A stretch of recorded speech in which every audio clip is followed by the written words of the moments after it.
Em 2014 pode ser o ano mais quente do século e esse é o tema do Em Pauta. Comigo, Daniela Montanari Osório, professora do curso de Tecnologia em Gestão Ambiental e especialista em climatologia, e também o Nilson Wolff, que é coordenador da Estação Climatológica de Campo Bom. A gente já falou bastante e antes do intervalo eu gostaria de ter perguntado, e não deu tempo, sobre a questão da escassez de água. A gente está vivendo aí o exemplo de São Paulo, que está com grandes dificuldades. Em 2011, a gente teve aqui em Novo Hamburgo, no Vale dos Sinos, problemas em relação à falta de água. Qual é a expectativa? O que os números podem nos mostrar em relação aqui ao Vale dos Sinos nos próximos meses, seu Nilson? Pois não. O INPE divulgou há um mês atrás uma tendência climática para o próximo trimestre, colocando, segundo levantamentos e estudos feitos com vários cientistas, meteorologistas, que a chuva no sul do Brasil deve ficar dentro da normal climatológica. Considerando que nos últimos meses a precipitação tem ficado acima da média aqui no Vale, mês de setembro ficou 20% acima da média, mês de outubro se repetiu mais uma vez grandes precipitações, tanto que em algumas regiões do estado houve enchentes, né, muito grandes, principalmente... Inclusive o nosso próprio Rio dos Sinos ficou ali, né? Ele ameaçou, mas tivemos muitos problemas no Rio Uruguai, né, principalmente no oeste e no noroeste do estado. E considerando que a previsão para os próximos dias e o mês de novembro é de chuva, né, e o mês já começou chuvoso, né? Choveu, inclusive ontem tivemos muita chuva no estado. Aqui no Vale choveu numa quantia regular, mas em algumas regiões, principalmente no centro e até na campanha, choveu mais de 100 milímetros ontem. Então, considerando que o tempo deve continuar com períodos de chuva, existe uma nova previsão de uma entrada de uma frente fria, sistema de baixa na sexta, mas com rápida melhora do tempo no sábado, né? Tudo isso aí demonstra de que dificilmente a seca vai acontecer nesse final de 2014, início de 2015.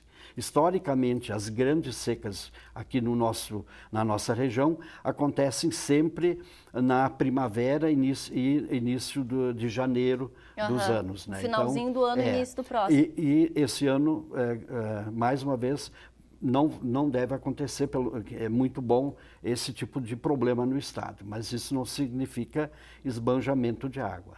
De qualquer forma, temos que ter o uso consciente de água, né? Exatamente, isso é muito importante.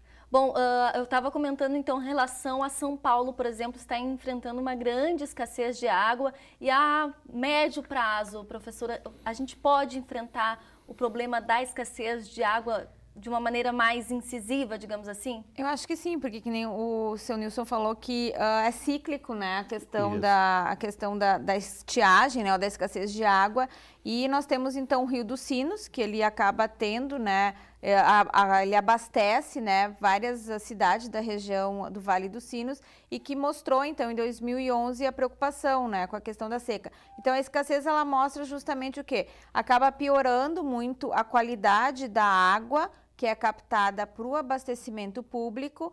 Com isso, a gente tem o quê? Uma adição a mais de produtos químicos para conseguir clarificar a água, para que ela entre nos padrões desejados, né, pela portaria do Ministério da Saúde, e com isso a gente tem um custo mais excessivo, tanto na parte de captação da água, quanto também na parte de tratamento.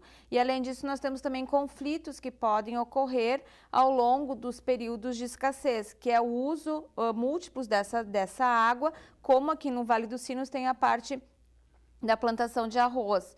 Então, que é justamente o ápice da colheita do arroz ocorre justamente, às vezes, nos períodos que provavelmente a gente tem escassez. Então, tem que ter um uso consciente e justamente esse uso múltiplo das águas deve ser feito de forma compartilhada. Bom, em relação em nível Brasil, né, voltando ainda sobre os efeitos do efeito estufa, enfim, do aumento da temperatura, a Amazônia, professora, ela pode, ao longo prazo, estar sendo prejudicada, enfim, ela pode estar desaparecendo, alguns falam, isso é muito forte. Não, acho que é muito forte, né? Ela é um ecossistema muito equilibrado, então ela tem justamente movimentos climáticos ou mudanças climáticas lá que intensificam, ela fica muito próximo ali ao trópico, então eu não acredito que vá haver, né, por causa das mudanças climáticas, a extinção da Amazônia. Isso aí acho que é um mito, né? O que pode acontecer é justamente a questão do desmatamento, que isso já está preocupante, né? Nesses últimos dados que se tem, e também algumas modificações do ecossistema, porque ela é um ecossistema único, né? Então ela tem muitas, e pode ocorrer sim mudanças, pequenas mudanças nesses ecossistemas que podem afetar, mas não que ela vá se extinguir, né? Bom, para finalizar, eu acho que é importante a gente retomar algumas questões de que cada um pode fazer em relação ao efeito estufa, né? Para que a gente não contribua ou para que a gente diminua os gases do efeito estufa, né?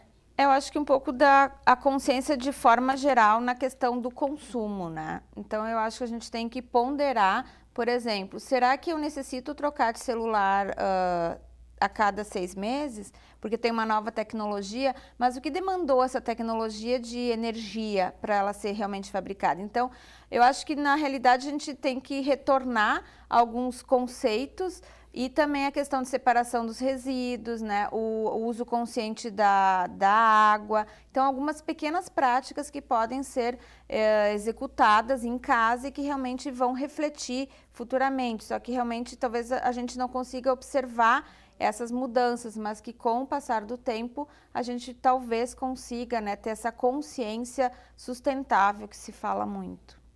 Professor Nilson, não sei se tem mais algum recado aí importante em relação ao Vale dos Sinos que o senhor tenha reparado nesses últimos meses aí? Olha, com respeito à nossa região, julgo que é de muita importância e cabe aos poderes públicos, né, ajudarem na fiscalização, na preservação das áreas verdes, na preservação do banhado do Rio dos Sinos, né? Que ele é um ecossistema muito importante, fundamental aqui para a nossa região, né? E realmente que as pessoas se conscientizem, né, no consumo da água, né? Evitar desperdícios. Se esse ano está chovendo mais, não significa gastar mais água, e sim, porque a gente tem que considerar que a população aumenta ano a ano, o consumo aumenta e o rio é o mesmo. Então, tem que existir essa cultura, né, entre as pessoas de que se cada um puder ajudar e fazer alguma coisa, não vai se agravar no futuro, né, uma consequência de uma seca ou até de uma enchente, né? Então, realmente, a cultura é muito importante nesses fenômenos, né? E na minimização dos efeitos, né? Mas daí cabe um conjunto de toda a sociedade, né? Poder público, população e os diversos órgãos, né? Se trocarem ideias e se preocuparem mutuamente com esse problema, né? Bom, gostaria de agradecer a vocês pela participação mais uma vez. Gostaria de agradecer a você também, agradecer a você que ficou aí em casa. E nós vamos ficando por aqui com o programa Em Pauta. Você pode fazer sugestão para outros temas aqui do nosso programa através do e-mail tvfevale@fevale.br. Você pode ver esse e outros programas também no nosso youtube.com/tvfevale. Fique atento ao nosso Facebook, curta lá a nossa fanpage. Boa semana para você e até o próximo programa. Tchau!